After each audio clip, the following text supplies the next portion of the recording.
Namaste and greetings, everyone. I want to share a meditation with you today that I'm going to call How Not to Take on Other People's Stuff, or another S word, a more adult S word.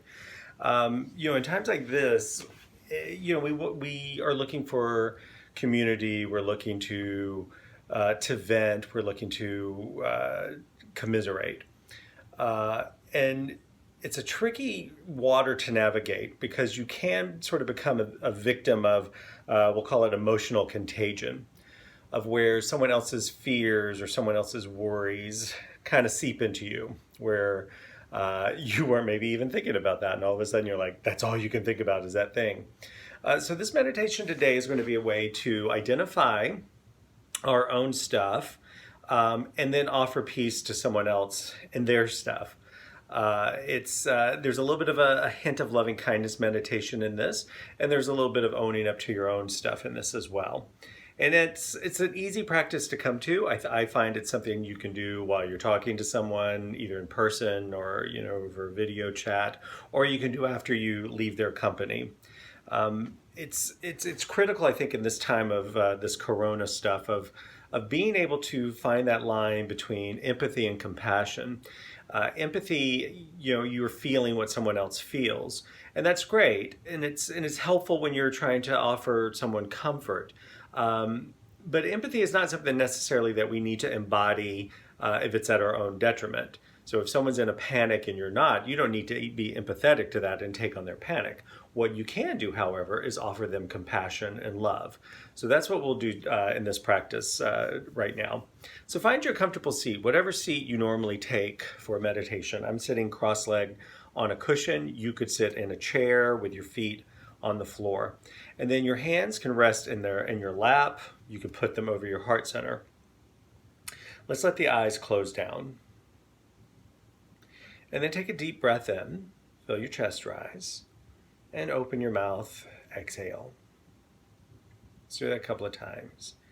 Deep breath in, big open mouth exhale.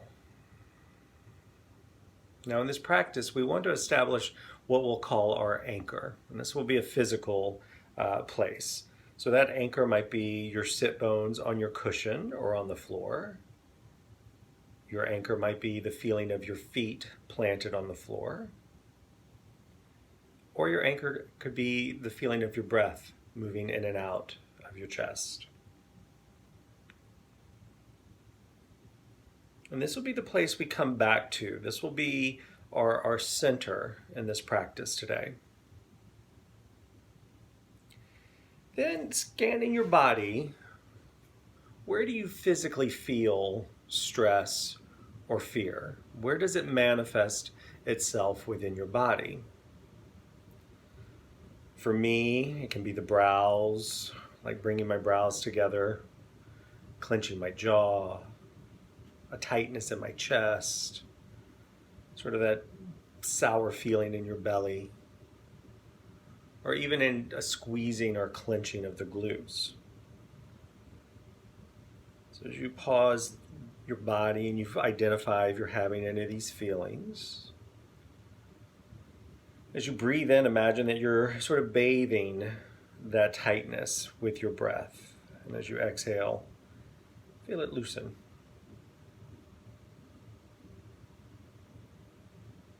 Again, bringing your awareness to those feelings.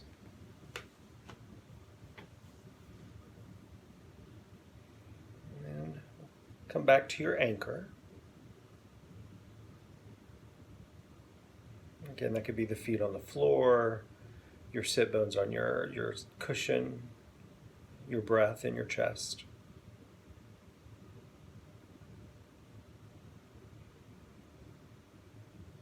And then a technique we could employ when we're talking to someone, a friend, a loved one, a partner, and they're very agitated and they're in that place of fear.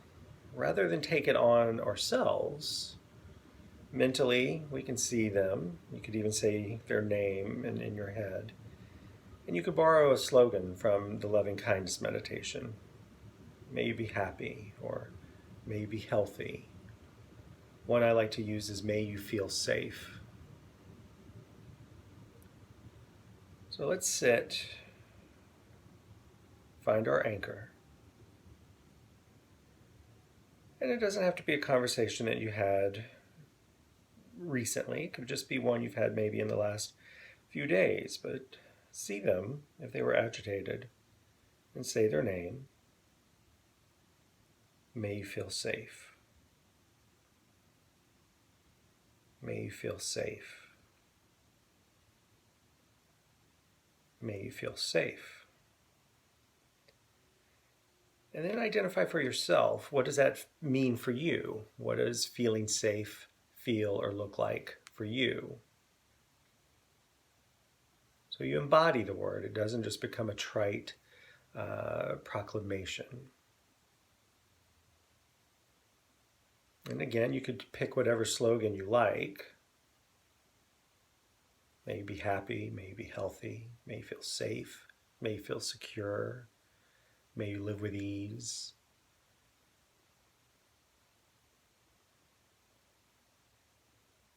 And take another deep breath in and open the mouth, exhale. And then as you're ready, open your eyes. So remember, this practice is about identifying the stuff in you, finding an anchor, cutting yourself some slack, and then compassion for that other person, but not taking on their stuff.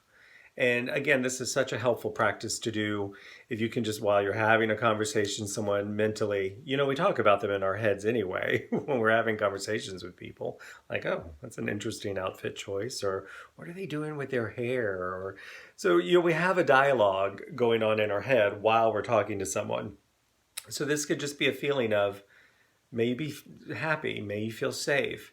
And you can use this in so many things. In an argument where it feels like you have a very clear difference or a very different point of view from the other person, rather than categorizing them as this sort of person and then sort of writing them off. Just extend some compassion towards them and towards yourself. Namaste.